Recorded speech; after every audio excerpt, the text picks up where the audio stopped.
I still remember the anxiety of those early veterinary career days, second guessing myself, feeling like I had to have all the answers, and wondering if I was really cut out for this. If that feels familiar, you're not alone. Ready Vet Go is the mentorship program I wish I had. A 7-month journey with live mentorship, community, and real world skills to help you grow your confidence. It's perfect for early career vets and anyone making a transition into small animal practice, but anyone is welcome to join. New cohorts start in July and October, and you can get 10% off with the code SPRINKLE at readyvetgo.co. You don't have to figure it out alone. Some clients I had for 30 years, or I had them and then I had their kids. In some cases, grandkids coming along. My best friends to life are the friends that I made in veterinary school. Make sure you have that in writing and understanding before you start to work, because once you start to work, it's going to be difficult to make changes in expectations. Welcome to Vet Life Reimagined. Dr. Eddie Robinson graduated from vet school from Tuskegee in 1983 and just recently retired from his practice, but he continues to mentor veterinarians. He is a beloved mentor for Ready Vet Go. He is very active with his alma mater, Clemson University, and the athletic board of directors. And Dr. Eddie has experienced the evolution of our profession, which he shares in our conversation today. He also brings a unique perspective on multi-generational workplaces, which I think is really important to appreciate and understand. This was such a fun conversation, so let's get to the story of Dr. Eddie Robinson. When did you know you were interested in veterinary medicine? Really started becoming interested in veterinary medicine when I was young. When I say young, I mean 4, 5, 6 years of age. My grandparents had a farm about 50 miles from where we lived. I lived in the city of Columbia, and they lived in a rural area and had a farm. And I just, from the time I can remember, I was amazed by farm animals. There are family stories about me sneaking into the barn and eating the food for the cattle, eating the food for the horses, this kind of stuff, just to try it out, to see what it was like. I remember one of those mixes had molasses in it for the cows, and it smelled so good. I couldn't go without trying it. So as a youngster, they were kind of careful about turning their backs on me, and if they couldn't find me, they knew I was down there in the barn doing something. So just growing up in around animals, I guess one of the big influences was having my grandfather call a veterinarian out when he had a breech. He had a cow with a breech, and watching the veterinarian deliver that calf, and that was so cool. I guess at this point I'm about 8, maybe. I want to do that. So really the interest really came from large animal. And really, once I got out, pretty much most of my career, I practiced strictly small animal, but the interest started with large animal. Well, where was it where you started to learn more about small animal and get an interest there? Well, it came later on when I looked at the economy. I looked at what it was going to be like to be a large animal veterinarian versus being a small animal veterinarian. And the fact at the time that when I was in undergraduate school, I was about 5'9" and weighed about 130 pounds. It was going to be difficult for me to be a large animal veterinarian. And I learned that more so that when the first practice I worked in was a mixed animal practice, and pulling those calves and a lot of things that seemed like fun were fun, but God, it was physically demanding, So later on, I guess by the time I got high school, undergraduate school, I started volunteering with veterinarians and really working the small animal side, because that's really where you're going to make your money, at that time. When I worked at that mixed animal practice, veterinarian who I worked for was making a transition from a large animal practice to a mixed animal practice. And in our practice, we traveled 5 counties. And so we're out on the road. You get out on the road at 8 o'clock in the morning, you may not get back to the office till 8, 9 o'clock at night. And that's a heck of a way to make a living, a heck of a way. So we developed the small animal side, and large animal was fun for a while. It was fun until it wasn't fun anymore. And one morning, it was something like 3 degrees, and 6 a.m., I'm lying on this concrete floor in this dairy delivering a calf. And at that point, I decided, you know what? You really don't want to do this. It'd be much better to be inside. And it's been fun. It's what you wanted to do. Now let's move on to the next chapter. So I started seeking positions in small animal medicine. And it kind of occurred to me talking to somebody else not too long ago that really when we reflect back, there's been a lot of evolution when it comes to small animal medicine and how pets are seen and all of that. So it sounds like at that time you're already seeing a business opportunity when it comes to pets. They're no longer just we treat cats and dogs because they're on the farm to no, these are priority animals that we can really make a good living. So how were you starting to hear and see that evolution of small animal medicine, that this was actually a good life decision because of quality of life, but also business wise? Right. I worked through that transition actually. When I first started practicing, because we talked about it was a mixed animal practice, you basically took care of the dogs and cats and everything as you went to the farm. You went to the farm, take care of large animals. Hey, doc, while you're here, can we give my dog a rabies shot? This type thing. He's been limping, this type thing. And then as we developed the small animal practice, it became more lucrative. And the veterinarian I was working for was in his 50s, so he couldn't get out as much. And we could see at the end of the day, small animal was bringing in a lot more money than large animal with a lot less effort, And I saw that transition over my career. I graduated vet school in 1983 and was licensed in 1983 and practiced up until January of 2024. So during that time, I saw animals going from being strictly outside animals to a phase where they were, now they're spending some time inside, and then they're spending more and more time inside. And now not only they're spending inside, they're in the room, the bedrooms with the owners, and now they're in the bed with the owners. I had a client decide, her dog decided which house she was going to buy. She had narrowed it down to 3, and he was going to decide which of those 3 houses that she was going to buy based upon how he responded. And I remember saying to her, I said, hey, the only way my dog would have some input as to what house I was going to buy, we would have to turn it around, and I would want to know how much he's going to put in, Yeah. So, but I saw that transition go, and I saw also where with pets, a lot of times it was discretionary income that was used to take care of pets. I saw, in the latter parts of my career, I see now that pets are no longer discretionary income. They are family members. And in some cases, particularly if the owners don't have children, those pets are primary when it comes. The owner sometimes will go without such that their pets are taken care of. So I've seen that whole transition. It's been interesting. Yeah. Also looking back on your part of it, being a veterinarian and watching this transition, how, reflecting back, can you think about how you practiced and your interaction with pet owners, your interaction with the pets?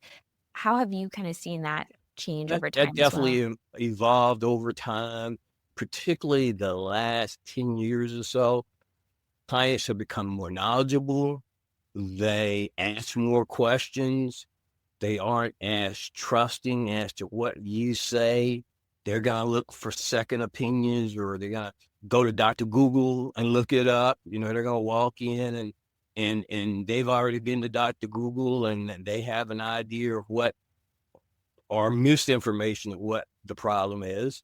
And so as a result, one of the things that I found in my career is the longer I was in practice, the more time I spent with clients. Okay. The more important it became to educate clients, because clients were more educated. Those pets weren't just pets, they were pet babies, pet children. So the way we practice medicine, I think that just like in human medicine, the standards of care evolved over time. And so the way I was practicing veterinary medicine when I retired in 2024 was totally different than the way I was practicing in 2020 or 2015 or 2010 or when I started in 1983. We can do so much more for those senior animals. We're seeing those animals are living longer, just like we see in humans. The human lifespan is better, but the quality of life, that's primarily what we're focusing on. What we were focusing on is, they're living longer, but what are we doing to improve that quality of life? And clients want to have their pets as long as they can. And they not only, for the most part, not only they want just to have those pets, but they want those pets to have good quality life. And it's interesting as you develop relationships, some clients I had for 30 years, or I had them and then I had their kids, in some cases, grandkids coming along, So you learn the client. Different clients have different levels of care that they want. So you can't be all to everyone. But for me, in our practice, the most important thing was to have an individual plan for each animal. And that comes about from knowing the animal and knowing the client. So one of the things that I'm kind of disappointed with in veterinary medicine is, to me now, there seems to be more of one model fits all. And we're not developing individual plans for individual animals because we don't know the clients as well. We're spending that 15, 20 minutes in the room with them. And in some cases, the veterinarian may not be in there 15, 20 minutes. The veterinarian may be in there 5 minutes. You just don't get to know the patients and you don't get to know the clients. And I think that's one of the big things that, as a professional, and particularly since COVID shifted so much. And I think the demands from our clients shifted so much because during COVID, so many weren't working. They were home with their pets, and you develop that, you have that bond anyway, even if you spend only 2 hours a day or an hour a day with your pet.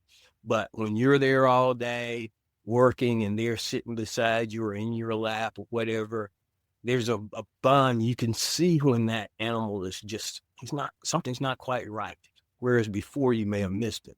So that was kind of a long answer to your short question, but over time, things have changed. Standards of medicine have changed. Clients' expectations have changed. We can do a lot more now than we could even 10 years ago, but the clients have to realize we can do more, but God, it's going to cost more. It's going to cost more. Yeah. That's a whole nother, I think, evolution evolution might be an okay word right now in our current events, is we have this emotional level, but now we have an economic challenge where, we can do a lot. Do we need to? Should we? Like, those are all new conversations that we have to have. And I think, your comment about, is the vet there for 5 minutes? Well, it made me think of the dentist, right? When you go to the dentist, you may see the dentist for 5 minutes, unless something's really bad and you don't want to see the dentist then more. But I don't think that model works for veterinary medicine, at least not now for sure, because we don't have as much of an emotional attachment to our teeth, I guess, as our pets. So it's a whole another opportunity to understand our client, just like in a business, right? You're understanding your customer and how to best serve them. So I kind of want to go back just a little bit in your career. I'm curious about your the early time. So you were at Clemson for your undergrad, which I know football is a big deal for you. And for those who do not know, because I happen to live very close to South Carolina, Clemson is a big deal. Like you have very strong fans. So I wanted to ask, because you were talking about being 5'9" and 130 pounds. Did you play football at that No, time? no, no, no. Oh, okay. I always tell my friends when we talk about my time at Clemson, and now since I got know there are a lot of people, well, quite frankly, I went to Clemson in '75, and the vast majority of African Americans at Clemson were athletes. Okay, that's the way it worked out. It was, you got student population of about 10,000. About 140 of those were African Americans, and out of that 140, probably about 100 were athletes. So Oh, wow. everybody seeing me on campus would go, you must be a kicker or something, because you're all small. Could you be a defensive back? And or you must play soccer, I was like, no, fortunately, they don't have to depend on me for my athletic ability because I couldn't even play there. Yeah. But yeah, I played on Tiger Band for a year, and I really enjoyed Tiger Band, but it took a lot of time, and I was primarily focused on I need to get to veterinary school. I want to get to veterinary school. I missed out a lot on the social things because I had to work so hard to get the grades I needed to get to veterinary school. And I love Clemson University. Go Tigers. But wasn't as involved, actually been more involved in extracurricular stuff and football and basketball and baseball and all that stuff now since I've been out than I was when I was there. Yeah. Well, all the hard work paid off Yes. and you went to Tuskegee. Right. What do you remember from vet school? Wow. Vet school. Probably the one of the most challenging periods in my life, but yet one of the most rewarding periods of my life. One of the things compared to undergraduates, I think I made better grades in veterinary school than I did any time since elementary school. One of the reasons was I could see the relevance of everything that I was doing. Every course, my goal was to be a veterinarian. It wasn't to be a mathematician. When I was an undergrad and I'm taking calculus, I'm going, the heck does that got to do with veterinary medicine? Or I'm taking physics and I go, how I don't really see how that applies to veterinary medicine. When I got to vet school, I could see everything that I took, how that was going to apply to my future. The other thing was being in professional school, I learned the importance of working together as a team. In undergraduate school, it was like everyone was for themselves because you're trying to get the best grades you can to get to where you want to go. In veterinary school, it was more uplifting everybody, a group, your study group. My best friends to life are the friends that I made in veterinary school to this point in life. I mean, that's been 40 years ago, and there are people I still regularly stay in contact with. When you're in high school, you thought, hey, those are going to be my friends forever. We're always going to be. So you go on to college and you kind of forget about them. And then in college, hey, these are going to be my best friends. No, at veterinary school, the way I compare it to some of my friends and I talk about, it's kind of like being in service academy or something like that, or being in the service, the Marines. You go through that, you have those experiences, you have that common bond, you get through it and you go, wow, this person helped me with that. I can understand this. I traded off these cases, this type of thing. So I think veterinary school it was hard work, but it was rewarding. The best stories of my life probably happened in veterinary school because you were young enough and naive enough not to have to worry about all the other stuff. It was just about taking care of the business you need to take care of, to learn, to get out of there, pass the boards, and do what you wanted to do. You opened that up. You said some of the best stories come from vet school. Is there a story you remember? Well,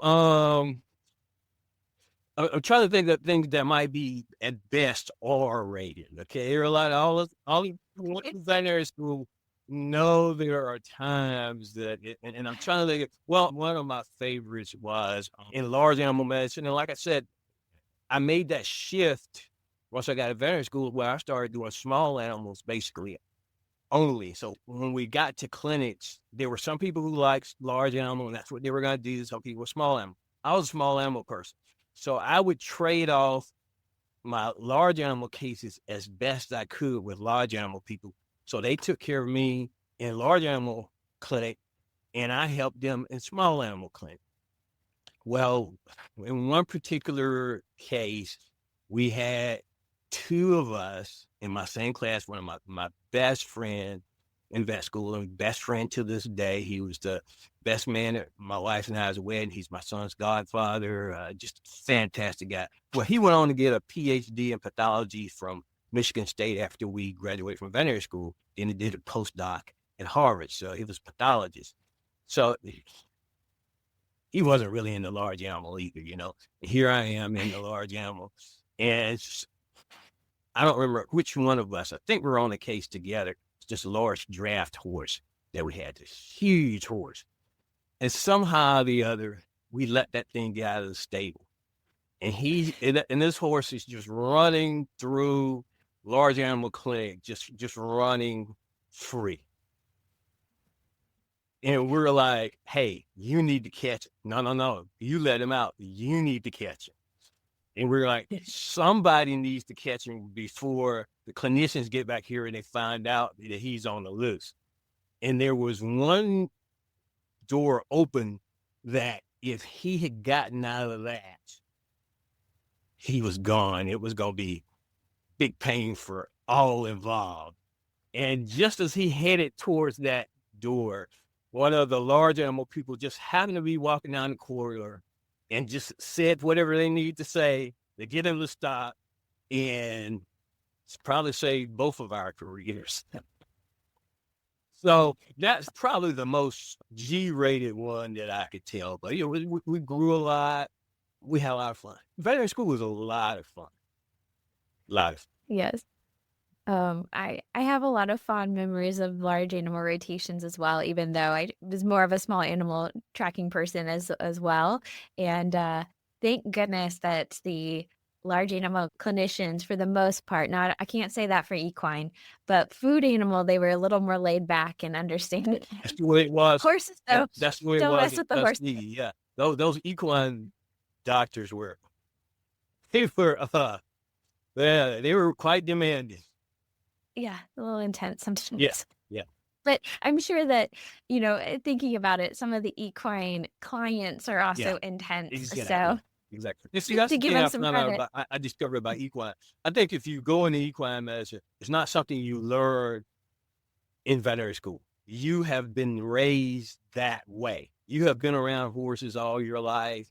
And in that particular case with this big draft horse, that classmate of ours, she was probably 5'2" and maybe 100 pounds. You know, she just in front of the horse and it just stopped. She had been raised around horses and learned how to handle them. And we were trying to learn that, you know, in 3 years. And it might not happen. It is a special language, I think. Yeah. Well, you knew you wanted to do small animal at this point. Were you thinking ownership? Like what did you think about getting out and practicing? From the time I decided I wanted to be a veterinarian, ownership was my target. And we talked about what attracted me to veterinary medicine. Absolutely. The number one thing was I wanted to do something where I could be my own boss.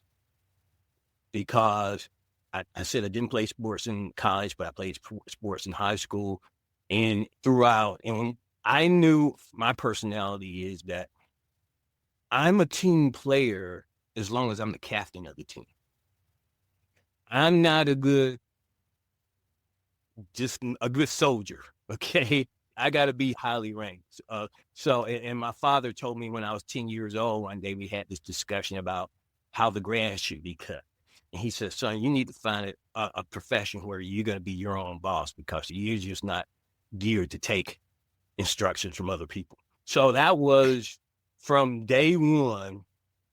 I was looking for careers where I could be my own boss. So yeah, from day one, it was focused towards developing skills that I needed to open my own practice. And I had worked for other people for 9 years. I worked in 4 different situations before I felt that, okay, now I'm ready to jump out here and do it on my own. And the only regret I have about that is I didn't do it sooner. Hmm. I didn't do it sooner. I got comfortable being an associate, having less responsibility. My wife was working, I was working, we were doing okay as a working couple. And then this little kid came along, Randall Robinson, my son. And I said, hey man, you need to get back on track because you want to provide more for him. You know, my thing for him is I wanted him to be able to go to any college that he wanted to. So for me to do that, to put aside that kind of money, to live the kind of lifestyle we wanted to live, I needed to go into ownership. And that was what we did. When I say we, I'm talking about the family, because we all, you know, my wife sacrificed a lot, particularly when I was starting a practice. When we even got pictures of when we bought the building and we're remodeling the building and everything. We got Randall, he's 3 years old. He's standing in chair trying to hang pictures and stuff like that. So it was great. Great time. I even have a picture of him in a cage. Don't tell my wife. He knows. But yeah, that Well, was the focus, was to get in the business. And I learned through the course Hard Knocks about practice management. I mean, when I was in veterinary school, I think we had one class. When I say one class, there was like a 2-hour period where we talked about practice management. But I had the advantage of working in situations under veterinarians and kind of hanging close and watching everything and watching how they did things. And sometimes I learned more of what not to do than what to do. So, you know, it was always just trying to take what everybody else had, figure out how I was going to do it, and go do it. yeah. One, I think that's a good point to call out that, especially when you are an owner of a business, that it really is a family affair. It does encompass a lot of people. And so I think it's kind of neat to be able to see your son Yeah. grow up in your Yeah. practice and he being able to see what you do and appreciate all of the work. But when you were finally a little more focused about, okay, now I want to run my own practice, what did you observe from the leaders that you had watched? And then when you were first initiating your practice, what were your values and goals that you wanted to do when it came to, okay, now you make the rules. How did you want to build a Well, practice? the first thing I learned from the first guy I worked for was he was a caring individual. He cared about his patients, he cared about his clients. And in many cases, that superseded income. He was a high volume, low average client transaction kind of doctor. Okay. And he was doing well. He did very well. He could have been doing a whole lot more if it had been about the dollar for him, but it wasn't. And he really enjoyed the people, and the people really appreciated him for what he did. And that's what I learned. I learned that I wanted to practice like that. A couple other practices I worked in during that journey where economically they did better, but they weren't as well respected by their clients, and they didn't treat the animals as well. So I learned that in my focus was going to be clients and pets first. Also, I learned how to treat your employees, that develop the team concept, of course, from playing sports and everything. Some people refer to it as family. I never refer to our group as family because most families are dysfunctional somewhere or the other. Okay. I'd rather have a team. So we always looked at it as a team concept. Nobody has to do everything. Those areas where I'm weak in, then I've got staff members who are strong in those areas. And so it was just taking care of your people, taking care of your clients and their pets first, and then taking care of your staff. And I was fortunate that my staff, when I retired, I had a top vet tech, chief vet tech who had been with me for like 22 years. I had my associate veterinarian, one of my associate veterinarians had been with me through as a kennel person in high school, through undergraduate school, through veterinary school, came back to work for me as an associate. So we had people who stayed long term because I thought we had a very good culture. And then if there was anything left, then I took care of myself and my family. Okay. So I don't mean just monetarily left.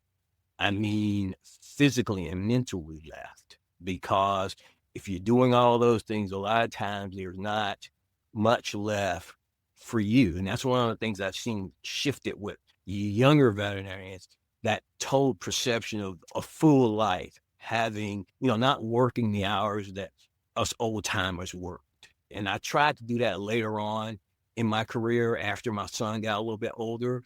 As he grew, I didn't miss any baseball practices, any games, didn't miss any concerts. Then I had built the practice good enough such that I could be away some. And he always, Wednesday afternoons, I was closed, and he knew Wednesday afternoons were his afternoons. I'd pick him up from a daycare from the time he was 3. I'd pick him up from daycare, and we'd go do what he wanted to do. Sometimes it wasn't what I wanted to do. I can remember movies where he was shaking me at the end and say, "Dad, you can wake up now." But he knew Wednesday afternoons was his afternoon, and we were going to do whatever he wanted to do. And as he got more mature, fortunately, those things became more interesting to me rather than going to Chuck E. Cheese and watching that show over and over and over and over again. We do more things. And so that became important to me. And we did that up until the time he got to junior high school. Wednesday afternoons, I pull him out of school and we just go do whatever he wanted to do. So it was trying to develop that culture. One of the things I'm most proud about, probably the thing I'm most proud about in my practice is the culture that we had. Clients and patients first, from my standpoint, then staff, and then me. Leaders eat last. That's what I believe, really. In watching other situations I had been in and watching with colleagues, when the practice was veterinarian-centric, there was a lot of turnover, a lot of headaches. People didn't trust veterinarian. And we probably, bottom line, could have made more money, but I doubt if we would have had as much fun. I know we wouldn't have had as much fun. We enjoyed our clients. We enjoyed their pets, our patients. And I've got employees that left. And for the most part, employees who left our practice left to go on to better situations, to go on. Students that worked, and now they're going to nursing school or ultrasonography school, or they're going on to vet school or whatever. So there was some turnover at the bottom at kennel assistant position, a lot of turnover there, what everybody has. But those main cogs, your technicians, your associates, your receptionists, your office managers, those people were long-term, because I thought we had a really good culture of, hey, at the end of the day, what's the most important thing? Our clients and our patients. And now I'm going to take care of you. I'm not going to take advantage of you. This is something I understand what you're doing. You have a family. You're trying to raise a family. You're trying to meet costs just like I am. Let's grow together. Yeah, I love that. And I remember us talking about that too, that analogy between sports teams and how important that is to have such a cohesive team when it comes to a veterinary clinic as well. So you are doing a lot of mentorship right now with Yes. Ready Vet Go and probably some others too. What's one thing that seems to keep coming up that you think that early career vets and maybe new grads really benefit from when you're giving pieces of advice? I think particularly with Ready Vet Go, any mentorship situation, but particularly with Ready Vet Go, when we come together in our packs, it's that communication to know that you're not the only one going through this. A lot of times, particularly when I came along, there wasn't as much social media. There wasn't any social media or anything like that. I was fortunate enough to have a friend that was a classmate who started a practice before I did, and then a friend that was 2 years ahead of me in vet school that I could call and talk to and say, "How do you feel about this? What do you think about this? Should I do this?" And again, sometimes they were able to tell me what to do, some more times what not to do. Okay. So what I see coming up is when we come together in those packs to know that, hey, whatever you're going through, you're not alone. Most of the young veterinarians coming out are going through the same thing. Is it lack of confidence? Do you think that maybe you're not as good as people think you are? To get that confidence and to say, I'm going to make mistakes. I'm not stupid because somebody in my pack did the exact same thing. The struggle between generations, generational differences is huge because a lot of the practice owners or baby boomers or whatever, and the work ethic, I shouldn't say the work ethic, but work expectations are different now than they were. What you have to remember, if you're a younger practicing veterinarian, when the old guys like me came along, there was no social life. There was veterinary medicine. People were calling you in the middle of the night, all that stuff. There were many cases no emergency clinics, or you felt if there were emergency clinics that you wanted to take those cases anyway. So there was no long weekends. There were no getaways. So the expectations from the older veterinarians, in many cases the owner or the senior veterinarian, versus a veterinarian just coming out of veterinary school.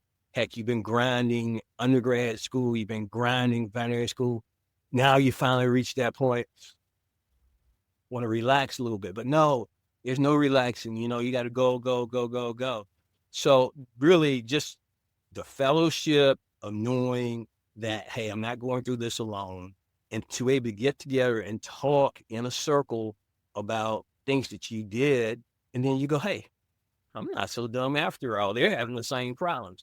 And then being able to work within that work environment with generational differences. Those are the two things primarily that I see. And I really like when we go the 6-month period when we go with the veterinarians, just watching them grow and watching their confidence level go up as they grow and they have successful cases and things of that nature. And they don't feel that imposter syndrome so much. That's really rewarding.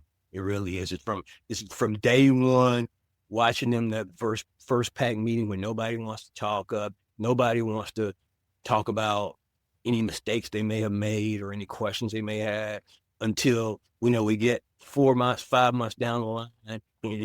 The sessions run out of time, and we have all these great cases, and it's usually not so much medical cases because pretty much you're equipped for that. You just have to learn to trust in yourself. But it's all the other stuff, the time management things, the management of relationships, both inside and outside of the clinic. So much of that stuff is just that you don't learn in school. It's real life, the school of hard knocks. So those are the type of things that I see. Yeah. On the generational differences, I think this is a big topic. What is something that you can do as a younger veterinarian coming in and you love veterinary medicine just as much, but you want life to look a little bit different than an older generation? Like you said, though, they often are running the clinic, they're often the senior veterinarian. How do you communicate that? How do you make that work? I think the key thing is, and particularly now it's more important with you guys, you young veterinarians, since there is the need for veterinarians exceed the the supply is from day one. When you go in to interview for a job, I think you guys realize you're not just interviewing for a job, you're interviewing the clinic to see if you want to work there. Okay.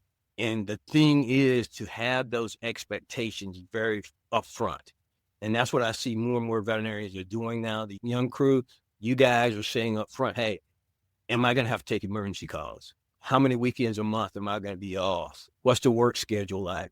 Make sure you have that in writing and understanding before you start to work. Because once you start to work, it's going to be difficult to make changes in expectations. If they expect that Megan's going to come in, she's going to work at my clinic, this is going to be her schedule. She's only going to work 5 days a week, or she's only going to work 4.5 days a week, or whatever. You understand that that was different than Megan's going to come to work for Eddie. Okay. Eddie worked 6.5 days a week. Okay. So I'm used to that. That's what I expect from Megan. But Megan, if she's going to work for me, she's not going to do that. And I understand that going in. And Megan understands going in that Eddie is from a different generation. He's going to look at me cross-eyed when I leave the clinic at 5 o'clock, where he's still staying till it's 8 or 9. Okay. So it's just having those expectations and addressing those up front before you sign that contract and looking for the best situations. I don't think we ever going to find that perfect situation unless you're the boss. Right. The perfect situation if you're the boss. But if you're going in as an associate, that first job is so maybe you don't find the perfect situation, but you find a situation where you can live in, that you can grow in. And that first job, and so many times with Vet Go and some of the other mentoring I do, it's people that take that first job for one reason or the other, and then they discover the reason they took that job really wasn't for their best interest. And I would make a list. What are the deal breakers? And they'd take a deal breaker thinking that they're going to change Eddie, or they're going to change the culture of Eddie's practice in 3 months. Because they're going to come in with all these new techniques and all these new diagnostics, and it's going to change. No, it's not. It's not going to change unless you're going into an environment where there is a thirst for knowledge and the willingness to change. And remember about us old guys, we've done things a certain way for a long time, and it's worked. So why should I change to something new and different that may work or may not when I know this works for me? So having those expectations, interviewing, talking to the associate veterinarians there, finding out what the situation, don't forget, if you can, talk to technicians. Those are your keys. Technicians, I always tell in mentoring, I tell young veterinarians, find a seasoned tech and attach yourself to him or her. Because that tech's going to save your butt so many times. There's some delineation between a technician and a veterinarian. You have to keep with those. So you're not necessarily, that technician doesn't want to necessarily have to be your best friend, but they may be your best work friend.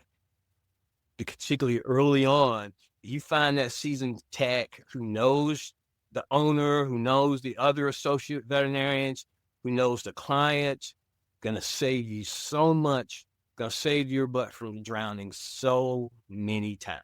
Develop that relationship. Oh, I love that. Well, unfortunately, we're running out of time. I think I could keep asking you so many questions.